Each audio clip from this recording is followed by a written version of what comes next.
Hello दोस्तों, स्वागत है आपका वेज एंड विंग्स की राजस्थान ट्रिप में। आइए आज आपको लेकर चलते हैं खाटू श्याम जी के मंदिर में, जो गुलाबी नगर जयपुर से 80 किलोमीटर दूर सीकर ज़िले में है।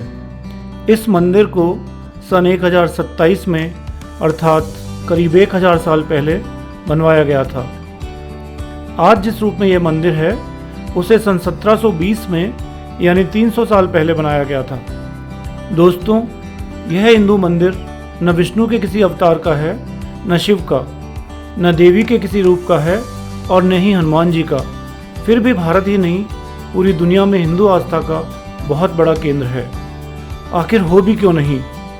जिनको खुद भगवान कृष्ण ने द्वापर युग में इतना बड़ा वरदान दे दिया हो कि आप कलयुग में मेरे नाम से पूजे जाएंगे, उनके आगे भला किसका सिर नहीं झुकेगा। आखिर किस देवता को इस मंदिर में श्याम के नाम से पूजा जाता है, आइए जानते हैं पूरी कहानी को।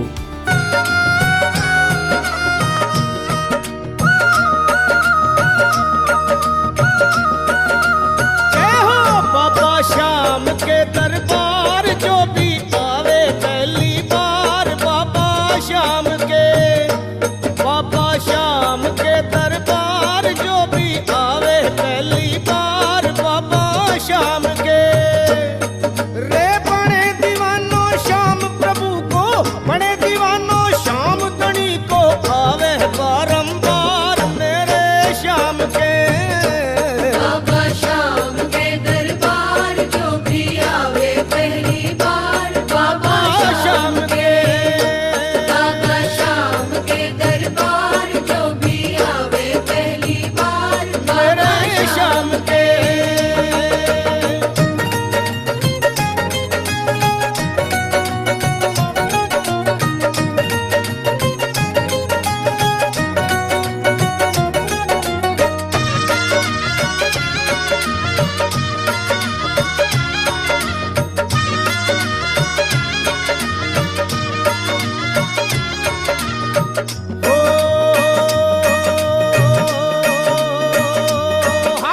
कलयुग में खाटू वाले की घर घर में ही चर्चा है।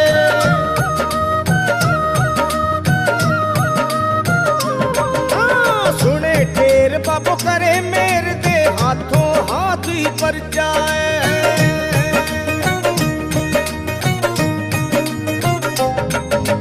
कलयुग में मेरे श्याम धनी की घर घर में यह चर्चा है। सुने ढेर बाबा करे मेरे दे, हाथों हाथ ही पर जाए। इसीलिए तो कहलावे यो, इसीलिए तो कहलावे यो, जग में लखदातार बाबा श्याम के। बाबा श्याम के दरबार, जो भी आवे पहली बार। बाबा श्याम के। ये कहानी है महाभारत काल की। ये कहानी है पांडव भीम के पौत्र बर्बरीक की, जो घटोत्कच और मौरवी के पुत्र थे। बर्बरीक बचपन से ही बहुत वीर योद्धा थे। उन्होंने युद्ध कला अपनी माँ और श्री कृष्ण से सीखी थी।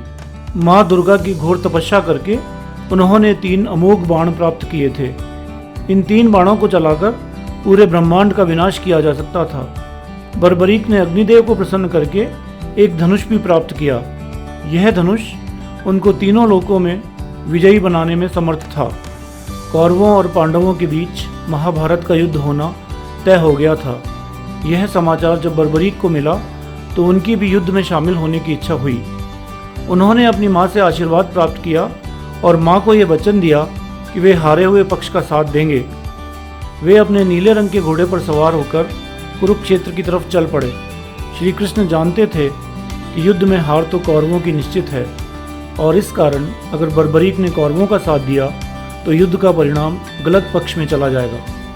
इसे टालने के लिए श्री कृष्ण ने ब्राह्मण का रूप धारण किया और बर्बरीक से शीश का दान मांगा। बर्बरीक की प्रार्थना पर श्री कृष्ण अपने असली रूप में प्रकट हुए। श्री कृष्ण ने बर्बरीक को शीश दान मांगने का कारण समझाया। बर्बरीक बिना किसी हिचक के अपना शीश देने के लिए तैयार हो गए, लेकिन उन्होंने श्री कृष्ण से प्रार्थना की कि वे अंत तक महाभारत का युद्ध देखना चाहते हैं। श्री कृष्ण ने उनकी यह प्रार्थना स्वीकार कर ली।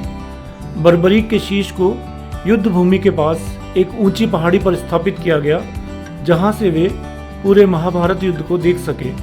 महाभारत युद्ध समाप्त होने पर पांडवों में आपसी विवाद होने लगा कि युद्ध में विजय का श्रेय किसको जाता है। श्री कृष्ण ने उनसे कहा, बर्बरीक का शीश संपूर्ण युद्ध का साक्षी है, उनसे बेहतर भला कौन बता सकता है। श्री कृष्ण सभी पांडवों को साथ लेकर उस पहाड़ी पर गए जहां बर्बरीक का शीश स्थापित था। पांडवों के पूछने पर बर्बरीक के शीश ने उत्तर दिया कि उन्हें युद्ध भूमि में सिर्फ 2 ही चीजें दिखाई दे रही थी, कृष्ण का सुदर्शन जो शत्रु सेना को काट रहा था और माँ काली का खप्र जिसमें भरकर वे शत्रु सेना का रक्त पी रही थी। श्री कृष्ण वीर बर्बरीक के महान बलिदान से प्रसन्न हुए और उन्हें वरदान दिया कि वे कलयुग में श्याम नाम से पूजे जाएंगे। खाटू नगर में बर्बरीक के शीश का अंतिम संस्कार किया गया था, इसलिए यहाँ इस मंदिर का निर्माण हुआ। यहाँ वीर बर्बरीक की श्याम बाबा के नाम से पूजा की जाती है और उन्हें शीश के दानी, लख दातार, नीले घोड़े के सवार और हारे के सहारे के नाम से पुकारा जाता है।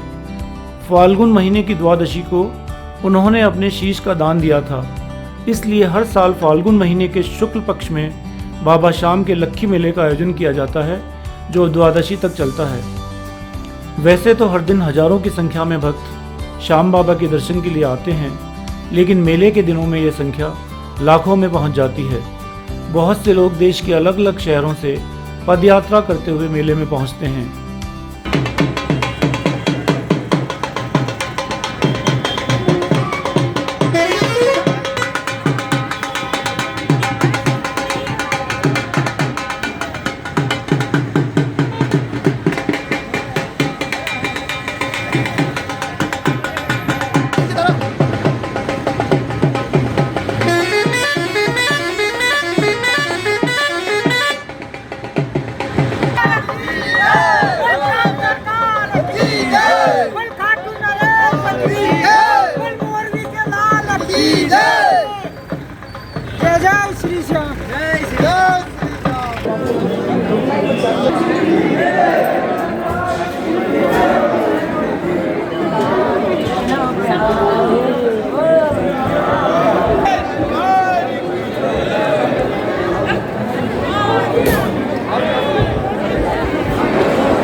तीन बाणधारी बलकारी नित नित नए कमाल करे।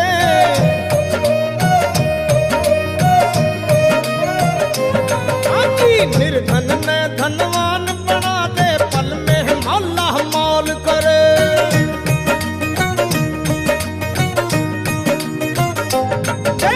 तीन बाणधारी बलकारी नित नित नए कमाल करे। निर्धन ने धनवान बना दे, पल में माला माल करे। तो दोस्तों, यहाँ खत्म होता है हमारा आज का सफ़र। अगले ट्रिप में आपके साथ चलेंगे एक और ड्रीम डेस्टिनेशन पर। तब तक के लिए अपना ध्यान रखिएगा। नमस्ते। बाबा